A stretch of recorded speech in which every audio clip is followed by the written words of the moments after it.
people at those buffets. Now people who like the Cheesecake Factory are now insulted by it. I like the Cheesecake Factory. Everything's good. The problem is it's too noisy there. I've never eaten on premises at a Cheesecake Factory because the wait is always, they've brought food in here, and that's the only time I've ever had it because the wait is so long to get into a Cheesecake Factory. You got to eat like an old person. You got to go there at like 4:30 in the afternoon. Casey, sometimes he texts me.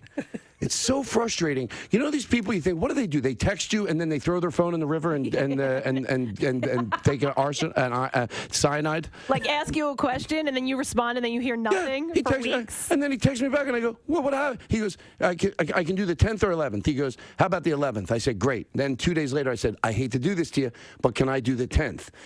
And then I put question mark about 2 hours after that. Because he comes back exclamation point. Exclamation point, question mark. It was the exact opposite of so what you're you there wrote. with me. He's on vacation, but he's got his phone in his hand, and he does the joke with the question mark, which I laughed at. I got it. I was like, it was funny because I thought a minute after that, the answer would come in. Now, so how do you do the joke, but then go away? All right, so in my defense, that was at 4:33 on Wednesday the 27th. I was getting ready to coach a basketball game. All right, so I sent that, and then tip-off started. For a guy that's just, when you're sitting here and you hear the reasons, it all comes from insecurity. It all comes from insecurity. It's called telling yourself stories. Yes. That's what they refer to it. Exactly. Because you'll always tell yourself whatever makes you feel the worst, that's the story you're going to tell yourself.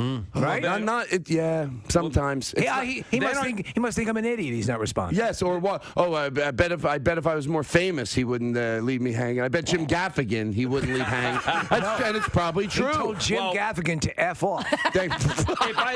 If I had been friends with Jim Gaffigan, and I consider us to be friends, if we had been friends for 12 years, I would do the same thing to Jim Gaffigan. Just to finish this off, what happened was 2 days later, you sent a text where I'm not going to read the text, but it became apparent that I hurt your feelings. Yes. And I apologize. I know, and he said, I love you in the text. And I was like, oh. And I know. Too honest. And then I was like, nah. And then you said, I love you. Seriously, just a reaction I needed. And then I wrote, I'm sorry, who is this? Exactly. And then I go, you still got it.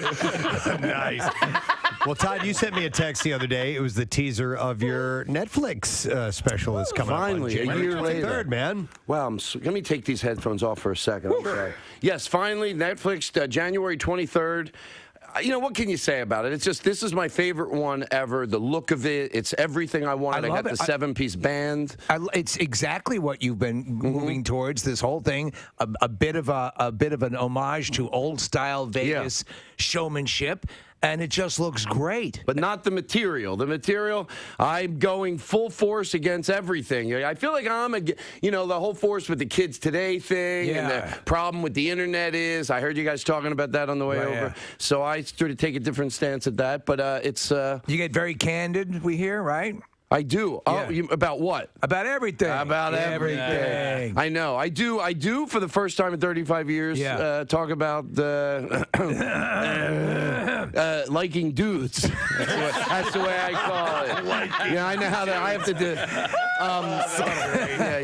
I'll tell you what, though. I'm sweating already now. I'll tell you what, though. Like I love you on stage. You're so good, and you're so smooth, and you can take concepts that I think other people would have a hell of a time selling, and you just finesse them in just the right way. And a lot of times it may not be the main focus of the thing you're going for. I end up laughing along at the mini setups. Yeah, well, it's funny you say that because I always go, if I do the mini setups, I can do things that aren't preachy, that are preachier than funny. Like, oh, this is just on the way to the joke. Right. And then I hit the joke, so that's sort of my way to. But I appreciate that.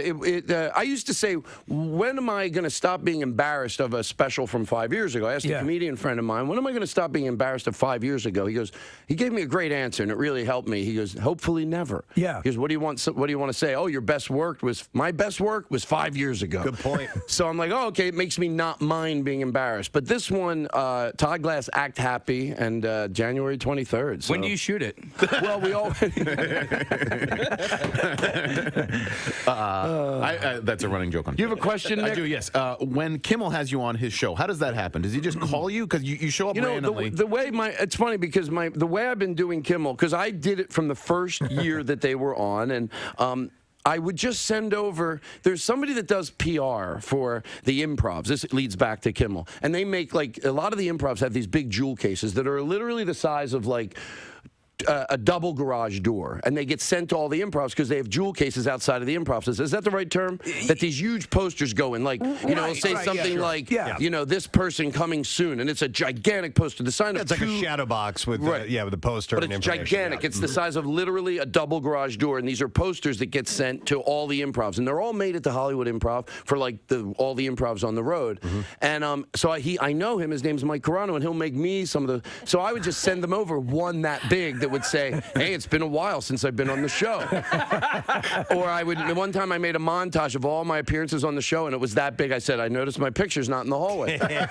So it usually ends up. I sent a trumpet play over one. I sent a trumpet play over one afternoon to play trumpet while they were all eating lunch, and go, this is from Todd Glass, and they played a Frosty the Snowman during the holiday, and that's usually my sort of they go, it's time to have Todd back on the show. He clearly loves you. You guys gotta give me when I'm ready to leave. You gotta let me know when I have 3 minutes left. Okay, you got 3 minutes left. What? Peanut butter, Sandy peanut butter. All right, I'm down at the Improv. Saturday, I think, is sold out. I just want to do this real quick. Get the niceties out of the way. You're at Helium. Yeah. I'm at Helium. You said the Improv. Did I? Yeah. Well, there's no improv in this town, and there shouldn't be, because they're a horrible organization. Unless they can hear this right now. Unless they hear this right now. And we really celebrate what they do. I'm glad you're healthy. Oh, thank you. I was worried sick about you. I had to come in a night early. Who's paying for the hotel?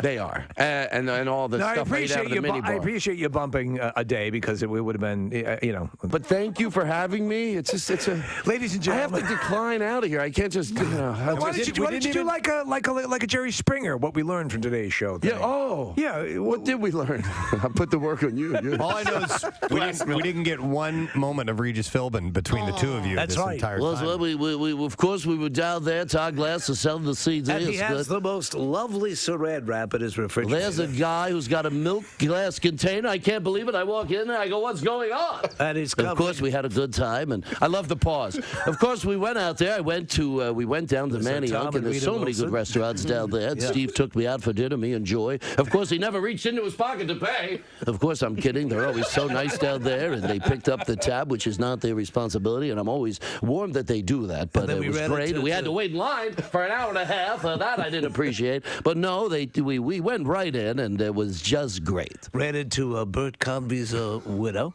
who was a lovely young woman. We saw, I don't know if you remember this, Bobby but Van. Captain Kangaroo used to have a PR person. We saw her, Julie Bennett, and she's always nice and got great stories about the old days. And we saw her.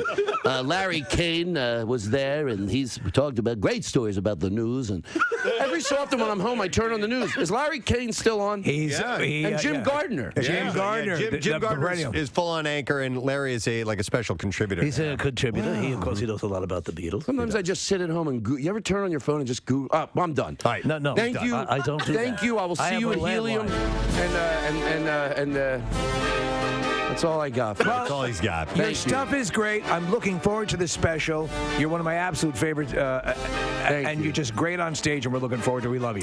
January 23rd, Netflix. It is Todd Glass. Act Happy. Tweet at Netflix. Say, give Todd a billboard. Okay, we'll do that. Okay. Helium Comedy Club, one show tonight, two on Friday. One of the Saturday shows is sold out this early when the late one is almost sold out. And there's a Sunday show, so get your tickets at heliumcomedy.com. We love you, Todd. Thank you. I love Thanks you for being too. here. Todd Glass, everyone. Wow.